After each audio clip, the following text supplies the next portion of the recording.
My name is Jessica, 32 years old, and this morning at 5:30, I was lying in our king-sized bed when I heard Michael rummaging through our closet, trying so hard to be quiet. My heart pounded as I pretended to sleep, listening to the zipper of his suitcase being pulled slowly, deliberately. He crept out, closing the door with barely a whisper, and I heard his car pull away into the darkness. 30 minutes later, my phone buzzed with a notification from our car's dashcam app. Before I share what that photo revealed, let me ask you something. Where are you watching from today? And if you've ever had that gut feeling something was wrong, please hit subscribe because this story might save you from what I went through. For 12 years, Michael and I had what everyone called the perfect marriage. We met in Denver when I was 20 and finishing my teaching degree at the University of Colorado. He was 24, already working as a software engineer at a startup downtown. Our first date was at this little coffee shop on 16th Street, and he spilled his latte all over my favorite dress. Instead of being mortified, we both burst out laughing, and I knew right then there was something special about this awkward, brilliant man with the crooked smile. We got married 2 years later in a small ceremony at Red Rocks, with the mountains as our backdrop and only 40 guests. Emma came along when I was 23, this beautiful baby girl, with Michael's dark eyes and my stubborn streak. 2 years later, Noah arrived, our sensitive little boy who loved dinosaurs and insisted on wearing his Superman cape to grocery stores. We bought our dream home in Highlands Ranch, a 4-bedroom colonial with a backyard perfect for barbecues and birthday parties. I taught 3rd grade at the local elementary school, and Michael climbed the ladder at his company, eventually becoming senior developer. Our life had rhythms that felt as natural as breathing. Every morning at 6, we'd share coffee in our kitchen while the kids still slept. Michael would read news on his tablet while I planned my lessons. We'd divide breakfast duties when Emma and Noah woke up, him handling pancakes while I packed lunches. There was always a kiss goodbye at the door, his lips on my forehead, my hand straightening his tie. During lunch, we'd exchange texts, silly memes, or complaints about coworkers. Dinner happened at 6:30 sharp, all 4 of us around our oak table sharing stories about our days. Emma would dramatize playground politics, while Noah showed us drawings he'd made. Michael would help with math homework while I handled reading. Bedtime was 8:30 for the kids. Then Michael and I would watch Netflix or just talk on the couch, my feet in his lap, his hands absently rubbing them while discussing weekend plans or vacation ideas.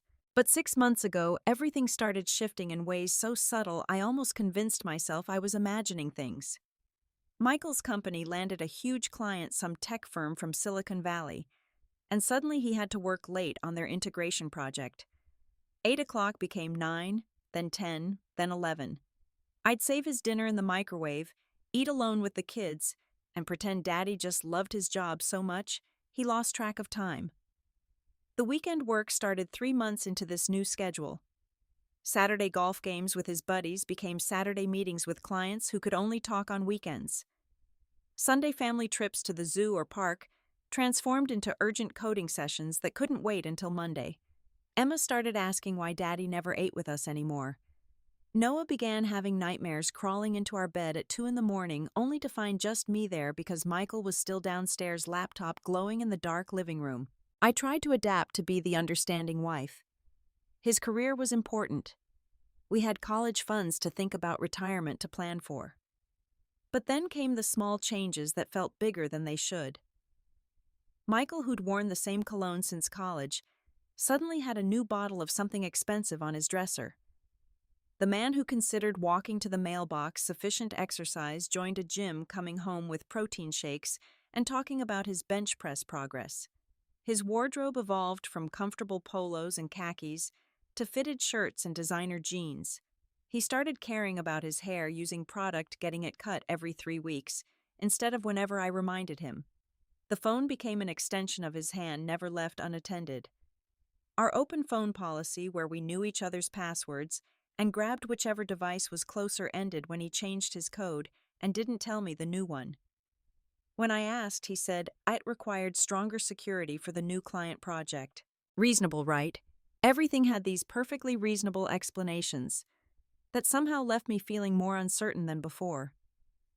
Our dinner conversations dwindled to logistics about who would pick up the kids who would handle the grocery run. Date nights became ancient history. The last time we'd been intimate was 2 months ago, and even then it felt like he was somewhere else going through the motions. I'd catch him staring at his phone during Emma's soccer games, smiling at something on the screen that wasn't our daughter's goals. He'd excuse himself from Noah's bedtime stories to take calls that apparently couldn't wait 20 minutes. I kept telling myself this was temporary. The project would end. Michael would come back to us. We'd laugh about this stressful period over wine someday, grateful we'd weathered it together. But deep in my stomach, in that place where women store their intuition, I knew something was fundamentally wrong. The man sleeping beside me when he actually came to bed felt like a stranger wearing my husband's face. 3 months ago, Michael's company threw their annual Christmas party at the Brown Palace Hotel downtown. I'd bought a new dress, black with delicate lace sleeves, and spent an hour curling my hair. Michael seemed distracted during the drive, checking his phone at red lights, but I chalked it up to work stress. The ballroom was decorated in silver and gold champagne, flowing colleagues I'd known for years greeting us warmly. That's when I first saw Lauren. She was standing by the bar wearing a red dress that looked like it cost more than my monthly salary. 26 years old, fresh from San Francisco, the new marketing manager everyone kept talking about. Blonde hair that fell in perfect waves, the kind of figure that made every woman in the room unconsciously suck in their stomach, and a laugh that carried across conversations. Michael introduced us briefly, his hand on my back, feeling more like a push to keep moving than a gesture of affection. Lauren's handshake was firm, her smile bright, but her eyes never quite met mine. Throughout the night, I kept noticing them in conversation. Marketing and development didn't typically have much overlap, yet there they were, huddled by the dessert table, her hand touching his arm when she laughed. During the CEO's speech, I looked for Michael and found him across the room, Lauren beside him, both holding champagne flutes, leaning close to hear each other over the microphone's echo. When I approached, their conversation stopped abruptly. Michael said they were discussing user interface improvements. Lauren nodded enthusiastically, mentioned something about synergy, then excused herself to powder her nose. After that party, I couldn't shake the feeling. I suggested marriage counseling one night after the kids were asleep. Michael was loading the dishwasher and I just blurted it out. He froze, plate in hand, then carefully placed it in the rack before turning to me. His face was a mixture of surprise and something else, maybe guilt, maybe annoyance. "We're fine, Jessica," he said. "You're overthinking things. Work's just been crazy. Once this project wraps up, everything will go back to normal." I wanted to believe him so badly that I apologized for suggesting it. I tried to reconnect in other ways. Planned date nights at restaurants we'd loved when we were younger. Made reservations, arranged babysitters, bought new lingerie. 3 times he canceled last minute. Emergency bug in the code. Client crisis. Team member quit, and he had to cover. Each excuse came with flowers delivered the next day, expensive bouquets that felt more like apologies for something bigger than missing dinner. My best friend Sarah noticed before I admitted anything was wrong. We were having coffee at her kitchen table while our kids played in her backyard.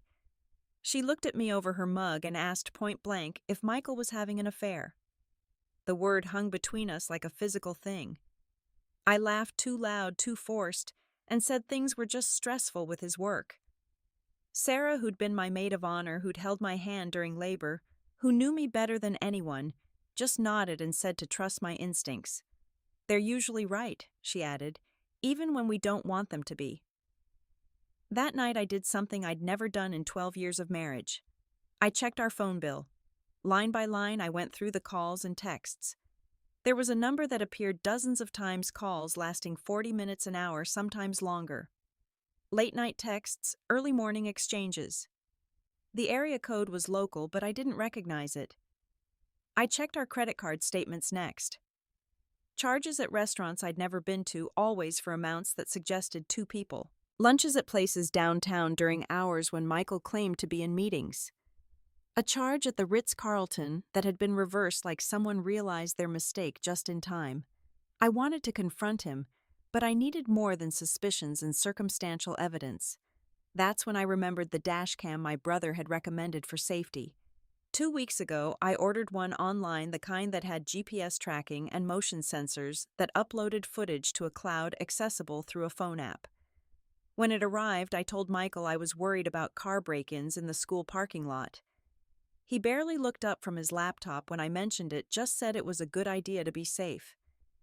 Installing it myself felt like crossing a line, but I did it anyway. Connected it to the app, set up notifications for any unusual activity, tested it by walking around the car to trigger the motion sensors. The camera captured everything clearly, timestamp and location embedded in each file. I told myself I was being paranoid, that I'd delete the app once I proved nothing was happening. But part of me knew I was preparing for something, building a case I hoped I'd never need to present. Sarah checked in daily, sending texts that seemed casual but were really welfare checks. I confided more details gradually, and she shifted from concerned friend to strategic advisor. Her cousin Amanda was a private investigator, she mentioned one day. Just in case you need professional help. I saved Amanda's number but didn't call. Not yet. I was still hoping to wake up from this nightmare to have Michael roll over one morning and be the man I married again. That morning at 5:30, I was already awake when Michael started moving around our bedroom. I'd barely slept, dozed off sometime after 3, only to jolt awake when I felt the mattress shift. Through slitted eyes, I watched his silhouette in the dim light filtering through our curtains. He moved with deliberate care, each action slow and calculated to minimize sound. The closet door opened with the faintest creak. He'd been meaning to oil those hinges for 2 years. I regulated my breathing, keeping it deep and steady the way people do in genuine sleep. I heard hangers sliding softly, fabric rustling as he selected clothes. The dresser drawer where he kept his underwear and socks opened next. He was packing, not just getting dressed. From under our bed, I heard the distinctive sound of the suitcase being pulled out. We stored it there wrapped in plastic to keep off dust, and I could hear the plastic crinkling despite his attempts to muffle it. The zipper was pulled tooth by tooth, a process that took forever but barely made a sound. Each item was placed inside carefully. I counted the soft thuds, enough for more than just overnight. He padded to the bathroom, and I heard his electric toothbrush, the cap of his deodorant, the spray of that new cologne. Much more than usual, like he was trying to marinate in it. The medicine cabinet opened, bottles rattling slightly as he grabbed what he needed.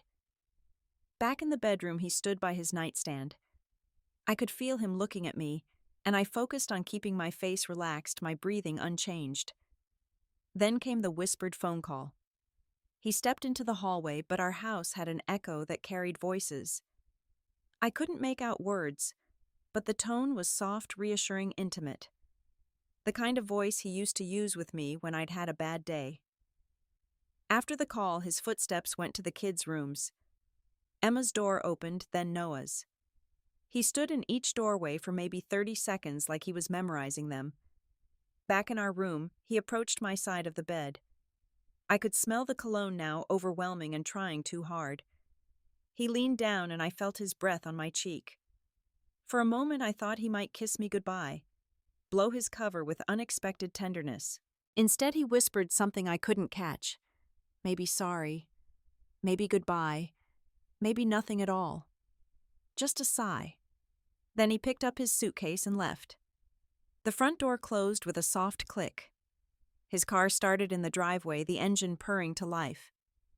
Through our bedroom window, I watched the red taillights disappear down our street. The house felt immediately different, like it knew something had shifted. I grabbed my phone, hands shaking as I opened the dashcam app. The GPS showed his car moving through our neighborhood, taking the route toward his office. But then he turned left where he should have turned right. The blue dot on my screen headed toward the interstate, then took the exit for downtown, but not the business district. He was going to a residential area, apartment complexes and condos. The dot stopped at an address I didn't recognize. 5 minutes passed. 10.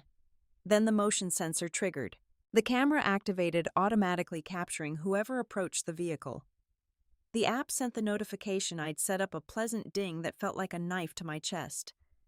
I opened the file and there she was. Lauren sliding into the passenger seat of my husband's car. But it wasn't just that she was there. It was how she was there. She wore Michael's old University of Colorado hoodie, the one he'd had since before we met, soft and gray with a hole in the left sleeve. Her hair was pulled up in a messy bun like she'd just rolled out of bed. She carried 2 coffee cups from the place Michael and I used to go to on Sunday mornings, the one that made lavender lattes I loved. The camera caught them in profile as she handed him his coffee. Their fingers touched, lingered. She leaned across the center console and he met her halfway for a kiss that wasn't quick or casual. It was comfortable, familiar, practiced. When they pulled apart, they were both laughing at something. She adjusted the radio and he reached over to tuck a strand of hair behind her ear. The timestamp showed 5:47 a.m. I made it to the bathroom before I threw up. 12 years of marriage, 2 children, an entire life built together, and it was demolished by a single photograph. I sat on the cold tile floor, still in my pajamas, staring at the image frozen on my phone screen. The woman wearing my husband's college memories. The man who'd promised to love me until death do us part, looking at another woman the way he used to look at me. Through the bathroom window I could see the sun starting to rise, painting the sky in shades of pink and orange. Emma would wake up in an hour wanting pancakes because it was Saturday. Noah would stumble downstairs in his dinosaur pajamas asking where Daddy was. I stood up, legs shaky, and caught my reflection in the mirror. 32 years old, dark circles under my eyes, my brown hair needing a cut, wearing an old t-shirt of Michael's. I looked like a woman whose husband would leave her for someone younger, prettier, less complicated. But then something shifted in my reflection. My spine straightened, my jaw set. The tears stopped. This woman in the mirror wasn't going to crumble. She was going to fight. Not for him, that was already over. But for herself, for her children, for the truth he thought he could hide with early morning escapes and deleted texts. I walked back to our bedroom and looked at our wedding photo on the dresser. We looked so young, so certain that love would be enough. I picked up the frame, studied his face, searching for signs of the man who could do this. Finding none, I placed it face down and reached for my phone. Sarah answered on the second ring, and before she could say good morning, I said the words that would change everything. You were right. He's having an affair. I have proof, and I need your help. I called in sick to school, which wasn't entirely a lie. I was sick, just not in the way my principal assumed. Dropped Emma and Noah at my parents' house with overnight bags, telling them Grandma and Grandpa had been begging for a sleepover. My mom took one look at my face and knew something was wrong, but she just hugged me tight and said the kids would have a wonderful time. Dad started talking about taking them to the farmer's market ice cream for breakfast, all the things grandparents do to spoil grandchildren. I kissed my babies goodbye, promising to see them tomorrow, and drove away before they could see me cry. The apartment complex from the GPS wasn't hard to find. It was one of those new developments, all glass and steel, marketed to young professionals. I parked across the street and pulled up the employee directory on Michael's company website. Lauren Mitchell, marketing manager, started 4 months ago. Her LinkedIn showed the job history, the move from San Francisco, the professional headshot that didn't do justice to how beautiful she was in person. Her Instagram was public, filled with yoga poses, green smoothies, and inspirational quotes about following your heart and living authentically. The irony wasn't lost on me. I scrolled through her posts, looking for clues I'd missed. 3 months ago, a photo at a coffee shop, laptop, open caption, about loving her new city. The location tag was the place where Michael claimed to have client meetings. 2 months ago, a sunset picture from the hiking trail Michael had suddenly gotten interested in exploring. 6 weeks ago, a photo of 2 wine glasses at an Italian restaurant, no caption, just a heart emoji. The same night Michael said he was at a company dinner. Sitting in my car, I called the Ritz-Carlton. I had the date of the reverse charge, claimed I was calling about a booking error on my credit card. The helpful desk clerk pulled up the reservation, confirmed it had been for their romance package, champagne and roses, late checkout. Canceled the day before arrival. No explanation given, just a note that Mr. Richardson had called personally to cancel. That was the weekend I'd surprised Michael with tickets to see his favorite band bought months in advance. He'd acted thrilled, but now I understood his initial flash of panic. The email hack wasn't really a hack. Michael was brilliant with code but terrible with passwords. He used variations of the same pattern for everything, our anniversary date mixed with Emma's name. It took 3 tries to get into his Gmail. The emails with Lauren went back 4 months, starting professionally enough.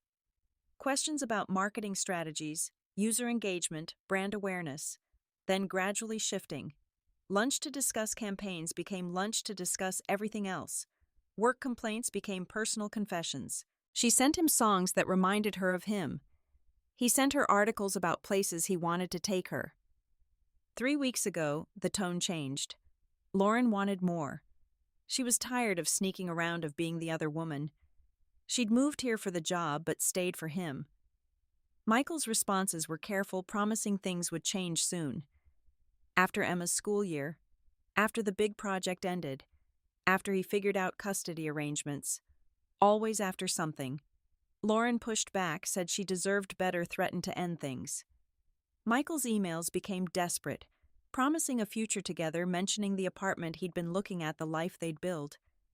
The secret bank account was opened at a credit union I didn't know existed. $12,000 accumulated over 3 months. Automatic transfers from his personal account, which was fed by our joint account. 500 here, 300 there, amounts small enough that I hadn't noticed in our overall budget. The statements showed purchases for jewelry, concert tickets, hotel rooms in nearby ski towns, a life funded by our family's savings. I found the lawyer consultation through his browser history. Barker and Associates, specializing in high-asset divorce. The initial consultation was free. The follow-up required a retainer he hadn't paid yet. He'd downloaded Colorado custody law documents, researched alimony calculations, browsed apartments in school districts nowhere near our kids' schools. He was planning his escape methodically, like debugging code, eliminating problems one variable at a time. In another tab, he'd been reading articles. How to know when your marriage is over. Starting fresh after divorce. Co-parenting with a difficult ex. That last one burned. I wasn't difficult. I was the one holding everything together while he played house with a woman 4 years older than when we'd met. But in his narrative, I'd probably become the nagging wife, the burden, the obstacle to his happiness. I took screenshots of everything. Every email, every bank statement, every search history entry. Created folders organized by date and category. Financial betrayal, emotional affair, evidence, custody, preparation. My phone storage filled up, so I uploaded everything to multiple cloud services. Sarah had taught me about admissible evidence from her paralegal work. Documentation was everything. The private investigator Amanda was nothing like I expected. No trench coat or cigarette, just a soccer mom aesthetic with a minivan and Starbucks addiction. We met at a park while she pushed her toddler on a swing. She reviewed my evidence, nodding occasionally, asking pointed questions. Had they been physical at the office? Any company policy violations? Did I want dirt on Lauren too, or just Michael? Amanda's retainer was expensive, but she promised results within 48 hours. She had connections, ways of finding information that weren't exactly illegal, but weren't exactly ethical either. Photos, timestamps, witness statements from coworkers who might have seen things. She handed me a burner phone, said to only contact her through it. This was war now, and wars required operational security. Back home, the house felt like a crime scene I was documenting. Our bedroom where he'd packed this morning while I pretended to sleep. The kitchen where we'd eaten 10,000 meals as a family. The living room where we'd watched Emma take her first steps, where Noah had built his first Lego castle. Every room held memories that were now tainted, like old photos where you later learned someone was already planning their exit. I stood in Michael's home office looking at his vision board. Pictures of us from vacations, the kids at various ages, his parents who'd passed away 3 years ago. But in the corner, partially hidden under a conference schedule, was a printed email from Lauren. Just 3 words. Can't wait, baby. He'd been looking at it every day while video calling me about picking up milk on my way home. Sarah arrived at her house at 2 that afternoon with reinforcements. Her sister Patricia, who'd been through a brutal divorce 5 years ago. Her neighbor Janet, whose ex-husband had hidden assets in cryptocurrency. Amanda joined us an hour later with a manila folder that made my stomach turn just looking at it. 5 women in Sarah's kitchen laptops open coffee brewing, planning the complete dismantling of Michael's deception. Amanda's photos were damning. Michael and Lauren at lunch yesterday, his hand on her thigh under the table. The two of them leaving her apartment at 6 this morning, him carrying the suitcase I'd heard him pack. Her kissing him in the parking garage of his office building on Tuesday when he texted me about working late. The metadata showed dates and times that aligned perfectly with his lies about client meetings and coding emergencies. Patricia pulled up divorce lawyer rankings cross-referencing with state bar associations. She'd learned the hard way that you needed someone ruthless, someone who wouldn't feel sorry for a man having a midlife crisis. Janet walked me through hiding assets, making sure Michael couldn't empty accounts or take loans against the house. Sarah created a custody strategy documenting every school event Michael had missed, every soccer game he'd skipped, every parent-teacher conference where I'd sat alone. The lawyer Patricia recommended was named Catherine Steinberg. Harvard Law, 20 years of experience, a reputation for making unfaithful husbands weep in depositions. She could see me Monday morning, but her assistant said to start documenting everything now. Every interaction, every text, every moment that showed I was the primary caregiver. Courts favored stability for children, and I was their stability. We drafted the separation agreement over Sarah's kitchen table. Temporary exclusive use of the marital home. Michael to vacate within 24 hours. Custody arrangement with supervised visitation until formal proceedings. Freeze on all joint assets. No contact except through lawyers or about the children. It was clinical, reducing 12 years to bullet points and legal language. The locksmith could come Sunday morning. The security system company had an emergency installation available. My dad agreed to be there when Michael returned his presence, a deterrent to any potential drama. Mom would keep the kids through Monday. Emma had a birthday party to attend anyway, and Noah loved helping Grandpa in his workshop. They'd be distracted, protected from the explosion about to happen. By 6 that evening, we'd transferred money to my personal account, changed every password from Netflix to the mortgage company, and redirected mail to a P.O. box. Sarah's husband Tom, a tech guy like Michael, helped me back up and wipe shared devices, removing any access Michael had to my digital life. The printer ran hot, churning out copies of everything. One set for me, one for the lawyer, one for the safety deposit box I'd open Monday morning. Amanda pulled me aside before leaving. She'd found something else. Lauren wasn't the first. There'd been someone at the San Francisco office before his transfer here ended when he moved. A pattern of behavior, not just a midlife mistake. She had emails if I wanted them, but warned they'd hurt to read. I told her to add them to the file. Pain now was better than surprises in court later. The counterplan was psychological warfare designed by Patricia, who'd learned from her own experience. Don't confront immediately. Let him think his plan was working. This weekend trip with Lauren, wherever they were going, let them enjoy it. Because it would be their last. While they played honeymoon, I'd be constructing the case that would determine custody assets and alimony for the next decade. Saturday was for gathering the troops. My brother flew in from Phoenix, my college roommate drove up from New Mexico.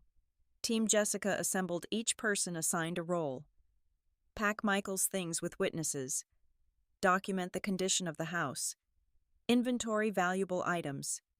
Create a timeline of the marriage highlighting my contributions, his absences. Character witnesses who testify about my parenting versus his. The infrastructure of divorce built in 48 hours. I practice my speech in the mirror. Calm, factual, emotionless. The opposite of what he'd expect. No crying, no begging, no asking why. Just the facts of his betrayal laid out like evidence in court. Your belongings are packed. The locks will be changed. Your attorney can contact mine. rehearsed until I could say it without my voice shaking until the words felt like someone else's story. That night I slept in the guest room. Our bed smelled like his cologne, the sheets still wrinkled from where he'd sat packing. I wrapped myself in a quilt my grandmother had made, the one from before I knew Michael existed, and for the first time in months, I slept deeply. Not the sleep of peace, but the sleep of decision. The waiting was over. Tomorrow, everything would change. Friday evening, Michael came home at 6 to get his golf clubs. I was in the kitchen making Emma's favorite lasagna for the freezer, knowing she'd need comfort food in the coming weeks. He walked in looking relaxed, happier than I'd seen him in months. The guilt had been eating at him, but now that he was actively choosing his path, he'd shed it like old skin. I turned from the stove, smiled the smile I'd practiced, asked about his golf weekend with Tom and the guys. He launched into details about the course they'd booked, the weather forecast, how his new driver would finally fix his slice. I nodded, asked. Follow-up questions played the supportive wife one last time. He grabbed a beer from the fridge, loosened his tie, and for a moment we looked like any other couple on a Friday night. He went upstairs to pack his golf clothes. I heard him on the phone, low murmurs and occasional laughs. When he came back down, his overnight bag was fuller than any golf trip required. I walked him to the door, straightened his collar like I'd done 1,000 times before. He kissed my cheek, quick and perfunctory, already mentally gone. Have fun with Tom and the guys, I said. He said he would, that he'd text when they got there. We both knew he wouldn't. The car backed out of the driveway at 6:45. I watched from the window until the taillights disappeared, then sent the group text. He's gone. Within minutes, Sarah and Patricia arrived with boxes and tape. Tom pulled up with his truck. My brother landed at the airport, took an Uber straight to the house. By 8 o'clock, Operation Empty Nest was in full swing. We started with his office. Every book, every file, every certificate from the wall. The vision board went into a box marked Miscellaneous, that photo of Lauren still pinned in the corner. His guitars, the ones he never played, but insisted on keeping wrapped in bubble wrap. The expensive whiskey collection, each bottle nested in tissue paper. We worked systematically, room by room, erasing his presence without destroying the home. His clothes filled 12 boxes. Suits he wore to impress people, casual clothes that had gotten more stylish recently. The ratty college t-shirts he refused to throw away. I found a receipt in a jacket pocket dinner for 2 at a steakhouse the night he said he was debugging code. Added it to the evidence file. In his underwear drawer underneath everything was a small jewelry box. Empty, but the receipt was tucked inside. A tennis bracelet purchased last week. I wondered if Lauren was wearing it now. The garage was Tom's domain. Tools organized and boxed sports equipment cataloged the vintage bicycle he'd bought during his brief cycling phase. Tom found a hidden box behind the camping gear filled with cards and letters from Lauren. Love notes written on company letterhead, sketches of their future together, a photo booth strip from somewhere I didn't recognize, both of them laughing and kissing. Into the evidence box it went. By midnight, 63 boxes sat in the garage, each labeled with contents and room of origin. Patricia had created an inventory spreadsheet protecting me from claims I'd destroyed or stolen anything. Photos documented every step. We'd been more careful and considerate than he'd been with our marriage. Saturday morning, the locksmith arrived at 7. Every lock changed new keys, distributed only to me and my parents. The security system installation took 3 hours. Cameras covering every entrance, motion sensors, a panic button in the master bedroom. The technician, sensing the situation, threw in extra features for free. Good luck, he said quietly as he left. My dad arrived at noon, bringing his presents and his old service revolver, which he had no intention of using but felt comforting to have. He'd never liked Michael, something about him he'd say vaguely over the years. Now his intuition felt prophetic. He settled into the living room with coffee and a newspaper, prepared to wait as long as necessary. Amanda texted updates throughout the day. They'd checked into the Broadmoor in Colorado Springs. Couples massage at 2. Dinner reservations at 8. She'd managed to get a photo of them at the pool, Lauren in a bikini Michael had probably bought him rubbing sunscreen on her back. They looked like honeymooners. I felt nothing looking at it. The Michael I'd loved was already dead to me. This was just evidence for the lawyer. Saturday night I couldn't eat. Sarah stayed with me making tea, letting me talk or not talk. We looked through old photo albums from before Michael college years, when everything felt possible. There I was at 20, smiling on a mountain trail, no idea that in 2 years I'd meet someone who'd give me 2 beautiful children and 12 years of what I thought was happiness, before revealing it was all pretense. Emma called from Grandma's house telling me about the cookies they'd baked, how Grandpa let her use his special tools to make a birdhouse. Noah got on the phone, his voice small, asking when I was coming to get them. "Tomorrow afternoon, baby," I promised. "We're going to have a special family meeting, just the 3 of us." He said okay, in that trusting way children do not, knowing his world was about to shift. Ted, Michael's boss, called at 9 that night. There'd been a client emergency. Could Michael come in? I acted surprised, said I thought Michael was with Ted and the golf crew. The silence on the other end stretched uncomfortably. Ted apologized, said he must have been mistaken, hoped everything was okay. I thanked him for calling, knowing this would spread through the office by Monday. Michael's professional reputation, so carefully cultivated, would never recover. I set the divorce papers on the kitchen table where he couldn't miss them. Beside them, a printed screenshot of him and Lauren from this morning's dashcam footage.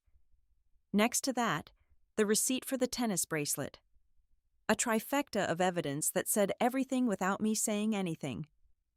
The house was staged for his return boxes, visible from the front window locks, changed security cameras recording. Sunday morning came gray and drizzly, fitting weather for an ending. I made coffee, showered, dressed in jeans and the sweater my sister had given me for Christmas, soft and comforting. Patricia came over with pastries from the French bakery, the expensive ones we never bought because Michael said they were overpriced. We ate them slowly, tasting freedom mixed with butter and sugar. At 2:58, the dashcam app showed Michael's car leaving Colorado Springs. At 3:32, it pulled into our neighborhood. At 3:34, it stopped in our driveway. I watched from the security camera as Michael got out, stretching from the drive, grabbing his bag from the trunk. Lauren stayed in the car, checking her phone, unaware she had a front-row seat to the consequences of their choices. Michael walked to the front door, key in hand. Inserted it into the lock. Frowned when it wouldn't turn.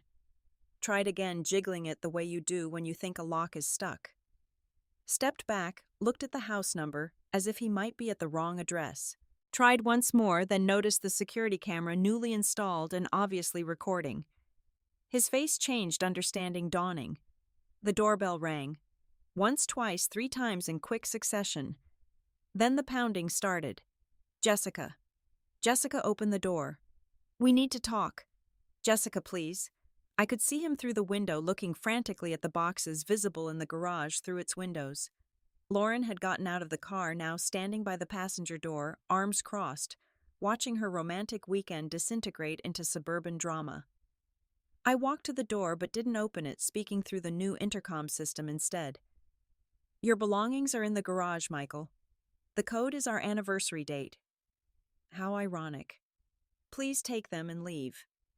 My voice was calm, steady, nothing like the storm inside me. Michael's face cycled through emotions visible on the security monitor. Confusion, anger, fear, and finally desperation. "Jessica, please let me in. We need to talk about this. Whatever you think is happening, you're wrong. Please, baby, just open the door. Check your email, Michael. Everything you need to know is there. The divorce papers, the evidence, the timeline. Your attorney can contact mine. Catherine Steinberg. You might have heard of her. She handled the Morrison divorce. Remember your colleague who ended up living in a studio apartment while his ex kept the house in full custody? The mention of Catherine's name made him pale. Lauren had walked up the driveway now, standing behind him, close enough to hear everything through the speaker. "Michael, what's going on?" Her voice was younger than I'd expected, uncertain, the confidence from her Instagram posts nowhere to be found. "Tell her, Michael. Tell Lauren why your wife of 12 years has packed your things. Tell her about the marriage counseling I suggested that you refused. Tell her about the $12,000 you've hidden. Tell her about the lawyer you consulted 3 weeks ago. Or should I tell her Lauren's hand went to her mouth? She stepped back from Michael, who was trying to split his attention between the door and her. You said you were separated, Lauren said loud enough for the intercom to pick up. You said you'd been sleeping in different rooms for months. You said the divorce was mutual. My laugh came out bitter through the speaker. Separated, we made love 2 months ago, Lauren. He was at Emma's soccer game last Saturday. We had dinner with my parents last Sunday. The only separation was the one he was planning in secret while sleeping in our bed every night. This isn't what it looks like, Michael started, but Lauren was already walking back to the car. He called after her, torn between the door and his escaping girlfriend. She got in the driver's seat, started the engine. Michael ran to the passenger side, but she'd locked the doors. Through the car window, I could see her shouting, crying, gesturing wildly. Then she drove off, leaving him standing in our driveway with his suitcase. Michael returned to the door, now truly frantic. Jessica. She doesn't mean anything. It was a mistake. A midlife crisis. I love you. I love our family. Please, let's talk about this, for the kids. Think about Emma and Noah. Don't you dare mention our children. You thought about them when you were planning to move across town, when you were researching custody laws to pay minimum support, when you were at the Broadmoor this weekend, instead of Noah's Little League game. I've been thinking about them every second, which is why I've already arranged therapy, already talked to their teachers, already made sure they know this isn't their fault. The neighbors were watching now. Sam from next door pretending to check his mail. Betty across the street watering plants that didn't need water. The suburban telegraph that would ensure everyone knew by dinner time that the perfect Richardson family was done. 2 months later, the divorce was proceeding smoother than I'd expected. Catherine Steinberg was worth every penny, using the evidence to secure me primary custody, the house, and 60% of our assets. Michael's secret account was considered marital property, distributed accordingly. His company, informed of the relationship with a subordinate that violated their policy, suggested he might be happier elsewhere. He took a job with a startup, lower pay but less scrutiny. Lauren had transferred back to San Francisco the week after our confrontation. According to LinkedIn, she'd joined another tech company, probably with a story about why Colorado didn't work out that had nothing to do with falling for married men's lies. Michael had tried to contact her, but she'd blocked him everywhere. The irony of him being ghosted wasn't lost on anyone. The kids were adjusting better than expected. Emma, perceptive as always, told me she was glad I wasn't sad anymore. She'd noticed more than I'd realized the forced smiles, the quiet crying after bedtime. She joined an art therapy group for children of divorce, making friends who understood. Noah's nightmares stopped once the tension in the house disappeared. He still asked about Daddy, but accepted the new schedule of weekends and Wednesday dinners. Michael lived in a 2-bedroom apartment 15 minutes away. Nice enough, but nothing like the home we'd built. He'd tried dating apps but told our mutual friends the dates felt hollow. He showed up for his custody time, trying to parent desperately in concentrated doses. The kids came home with expensive toys and stories of adventures, but also complaints that Daddy didn't know their bedtime routines or which foods they actually liked. I wasn't dating yet. The thought of trusting someone felt impossible, and I had work to do on myself first. Therapy twice a week, unpacking 12 years of subtle manipulations I'd missed. Yoga classes in the evenings, finding strength in my body that translated to strength in my mind. Book club with women who'd survived their own betrayals and come out stronger. Sarah and I started running together 5 miles every morning before school, feet pounding out the anger that still surfaced unexpectedly. 6 months after that morning, he'd snuck out with his suitcase. I was promoted to department head at school. The principal said I'd shown remarkable leadership during a difficult time. The raise was enough that I didn't need Michael's money to feel secure. Emma and Noah were thriving, their grades steady, their laughter returning. We'd redecorated the house, painting walls, colors Michael had vetoed, hanging art he'd thought was frivolous. It felt like our home now, not a museum to a marriage that had ended long before I'd realized. The dashcam was still installed, though I'd deleted the app. Sometimes I wondered if I should have seen it coming sooner if there were signs I'd ignored. But my therapist reminded me that trusting your partner isn't a weakness. It's what marriage is supposed to be. The betrayal was his choice, not my failure.